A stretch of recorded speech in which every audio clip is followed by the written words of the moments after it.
नाही तर मुस्लिम लोकांना 5 लाखाचा विमा जर आजारी पडलो तर, हिंदूच्या लोकांना स्कॉलरशिप आहे तर मुसलमानाच्या लोकांना स्कॉलरशिप आहे. आणि म्हणून आता मुस्लिम समाजामधले असलेले गैरसमज दूर होत आहेत. आता आमच्या पदयात्रेमध्ये निम्म्याच्या जवळपास मुस्लिम फेरीमध्ये राहत आहेत, मुस्लिम महिला आमच्या फेरीमध्ये राहत आहेत. आता मी बघत होतो बुरका घातलेल्या हजारो महिला या सभेला आलेल्या आहेत. आणि म्हणून मी रात्री म्हणलो बदलून गेलंय सारं, युतीचं सुटलंय वारं.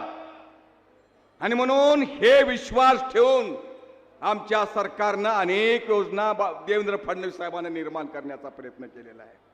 लाडकी बहीण, इथं बहिणी आहेत, काँग्रेसची येतात, तुमची योजना तात्पुरती आहे म्हणतात.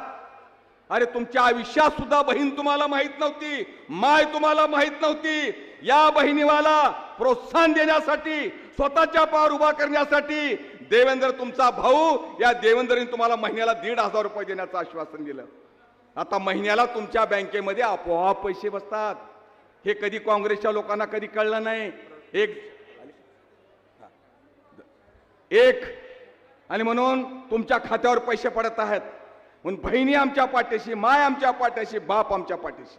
आता जवळपास फडणवीस साहेब आलेले आहेत, पण त्यांनी येण्याच्या अगोदर 2 अतिशय चांगले प्रवेश आमच्या समोर इथं होणार आहेत.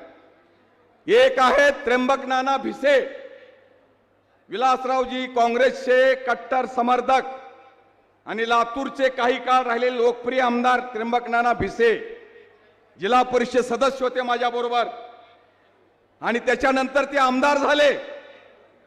काही लोक म्हणतात की देवेंद्र फडणवीस साहेब काँग्रेसच्या लोकांना टिकूच देत नाहीत. अरे तुम्ही नीट सांभाळत नाही, तुम्ही नीट सांभाळा. अर्चना तरसारख्या आमच्या बहिणीला तुम्ही दुर्लक्ष केलो, ताई आमच्याकडे आल्या. त्र्यंबक नाना भिशेसारख्या माणसाला तुम्ही दुर्लक्ष केलो, आज नाना आमच्या पक्षात आले आहेत. आणि रमेश आप्पा कराडच्या नेतृत्वावर विश्वास ठेवून, संभाजी भैयाच्या नेतृत्वावर विश्वास ठेवून आमच्या पक्षात ते प्रवेश करत आहेत. मी भैयाला, रमेश आप्पांना, खुब्बा साहेब, स्टेजवरचे अभिमन्यू पवार, या सर्वांना विनंती करतो की आपल्या सर्वांच्या समोर टाळ्याच्या गजरात त्र्यंबक नाना भिशेचा प्रवेश भारतीय जनता पक्षामध्ये करावा.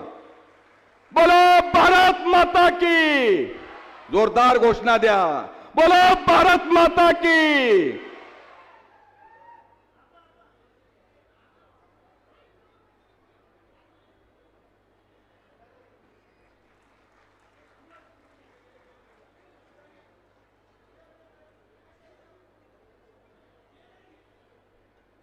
आता दुसरा प्रवेश होत आहे. जसं जसं निवडणुकाचं मतदान जवळ येत आहे, प्रत्येकाला वाटत आहे की आपण आता भारतीय जनता पक्षाच्या मध्ये प्रवेश करावा. निलंग्याचे एक मातब्बर व्यापारी आर्य साहेब, तिथल्या सर्वांना सोडून ते आज भारतीय जनता पक्षामध्ये प्रवेश करत आहेत. मी त्यांना ओम अमोल आर्य त्यांना विनंती करतो की त्यांनी इथे यावं आणि त्यांचा प्रवेश सुद्धा भैयाने, आप्पाने, अभिमान्यूंनी, खुब्बा साहेबांनी त्यांच्या गळ्यात भारतीय जनता पक्षाचा गमछा घालून करावं. वाजवा टाळ्या जोरदार.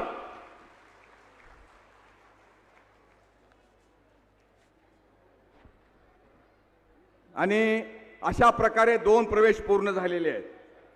आणि म्हणून भारतीय जनता पक्षाला त्याची वाटचाल, जोरदार वाटचाल आहे.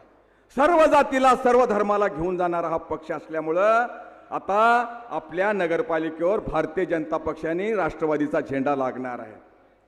मित्रहो, ह्या शहरामध्ये आपण बघितलो प्रत्येक ठिकाणी विकास झालेला आहे. देवेंद्र फडणवीस मागच्या निवडणुकीत भारतीय जनता पक्षाचा जामीन घेण्यासाठी आले होते आणि या स्टेजवर त्यांनी सांगितले होते भाषणात की मी आमच्या लोकांना निवडून द्या, लिंबुटीचं पाणी आणल्याशिवाय राहणार नाही. आणि आज मला आनंद वाटतोय की त्याच फडणवीस साहेबाच्या काळात उदगीरला संजय बनसोडेच्या मार्फत लिंबुटी धरणाचं पाणी मिळालं. आज उदगीरच्या लोकांना फिल्टरचं पाणी मिळत आहे. उदगीरचे रस्ते नंबर 1 झालेले आहेत. उदगीरच्या सडका नंबर 1 झालेले आहेत. उदगीरचे रस्ते, लातूर असो, आता तर देगलूरचा रस्ता हायवे मंजूर झालेला आहे, जळकोटचा रस्ता असो, या सगळ्या सुविधानं उदगीर शहर सज्ज झालेलं आहे. उदगीरच्या गटारीसाठी सुद्धा आमचे लोकप्रिय मुख्यमंत्री देवेंद्रजींनी 350 कोटी मंजूर केलेले आहेत. येत्या 2-3 वर्षात उदगीरच्या गटार, उदगीरचे रस्ते, उदगीरला पुनर्वैभव प्राप्त होऊन जाणार आहे. आणि म्हणून मी विनंती करणार आहे आपणाला की आमच्या प्रत्येक वार्डामध्ये भाजप राष्ट्रवादीचे माणसं थांबलेले आहेत. जिथं जिथं कमळ आहे त्या कमळावर बटन दाबा. आमच्या स्वातीताई या आमच्या उमेदवार आहेत. मला रात्री कळालं की ते ग्रॅज्युएट आहेत, BBA आहेत, ते खूप शिकलेले आहेत आणि त्यांचं भाषण मी रात्री ऐकलो. पाहायचं आहे वंदे मातरम या गीतानं या विराट सभेचा समारोप होईल. रामचंद्रजी तिरुके. मंचावर महाराष्ट्राचे लोकप्रिय मुख्यमंत्री ज्यांच्या प्रत्येक शब्दात विश्वास आहे असे आदरणीय देवेंद्रजी फडणवीस साहेब, या ठिकाणी उपस्थित असलेले उदगीरचे आमदार माननीय संजय भाऊ बनसोडे साहेब, माननीय आमदार संभाजीराव पाटील निलंगेकर साहेब, माननीय आमदार अभिमन्यूजी पवार साहेब, माननीय आमदार रमेशप्पा कराड साहेब व सर्व माजी आमदार आणि मंचावर उपस्थित असलेले सर्व मान्यवर, जिल्ह्याचे अध्यक्ष बसवराज पाटील साहेब, या सर्वांचाच मनापासून आणि आपल्या सर्वांचंही मनापासून आभार मानतो आणि सर्वांनाच या ठिकाणी धन्यवाद देतो. जय हिंद, जय महाराष्ट्र. धन्यवाद सर. यानंतर सर्वांना नम्र विनंती आहे की आपण वंदे मातरम या गीताच्या सन्मानार्थ आपल्या जागेवरती उभं राहायचं आहे.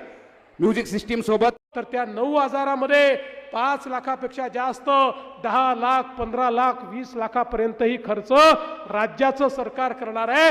कोणालाही पैसे नाही म्हणून ऑपरेशन होत नाही, पैसे नाही म्हणून इलाज होत नाही. अशा पद्धतीनं आता अटीशर्ती पण ठेवल्या नाही.